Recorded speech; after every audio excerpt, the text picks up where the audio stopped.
सद्गुरू श्री ब्रह्मचैतन्य महाराज गोंदवलेकर यांचं प्रवचन 17 जानेवारी. नाम व इतर साधने. नवविधा भक्तीचा श्रवण, कीर्तन, विष्णुस्मरण इत्यादी क्रम हा सृष्टीक्रमाला धरून आहे. मनुष्य प्राणी जन्माला आला की शिकायला सुरुवात करतो तो श्रवणापासूनच. मुके लोक बहिरे असलेच पाहिजेत, कारण श्रवण न झाल्या कारणानेच त्यांना बोलता येत नाही. मनुष्य प्राणी ज्या देशात जन्माला येतो त्या देशाची भाषा बोलतो. म्हणून श्रवणानंतर कीर्तन म्हणजे बोलणे आणि बोलणे झाल्यानंतर कृती म्हणजे नामस्मरण असा स्वाभाविक क्रम लागतो. नामस्मरण होऊ लागले की आपले काम झाले, कारण पुढल्या सर्व भक्ती नामस्मरणात येतात. त्याकरिता निराळी खटपट करण्याचे कारण नाही. एका इसमाला दुसऱ्या एकाला भेटण्यासाठी 9 मैल अंतरावर असलेल्या ठिकाणी जायचे होते, म्हणून तो घरातून निघाला. पण 3 मैल चालून गेल्यावर ज्याला भेटायचे होते तोच मनुष्य त्याला भेटला.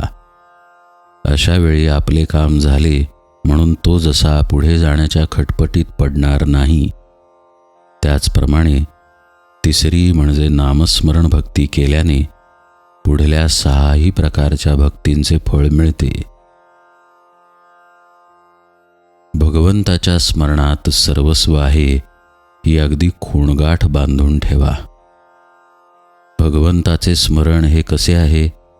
बाकी सगळ्या गोष्टी, सगळी सत्कर्मे, दानधर्म म्हणा, तीर्थयात्रा म्हणा, पारायण म्हणा, बाकीच्या सगळ्या गोष्टी ह्या इंद्रियांसारख्या आहेत. ही सगळी इंद्रिये मानली तर भगवंताचे स्मरण हा प्राण आहे. बाकीची सर्व इंद्रिये जरी असली आणि प्राण नसेल तर इंद्रियांचा काही उपयोग नाही. तेव्हा नामस्मरण हा प्राण समजून तुम्ही प्रपंचात सुखी राहा. कर्तव्याला चुकू नका. कर्तव्य करीत असताना परमात्म्याचे स्मरण राखा. मुखामध्ये राम असू द्या. भक्ताने उपाधी बेताची म्हणजे गरजेपुरतीच ठेवावी. भगवंताचे अनुसंधान न चुकेल एवढीच उपाधी असावी. तसेच पचेल तेवढेच म्हणजे आनंदाने जेवढे करवेल तितकेच नामस्मरण करावे. ते कष्टाने करू नये, कारण त्यापासून आनंद होणार नाही. नामात प्रेम येणे जरूर आहे.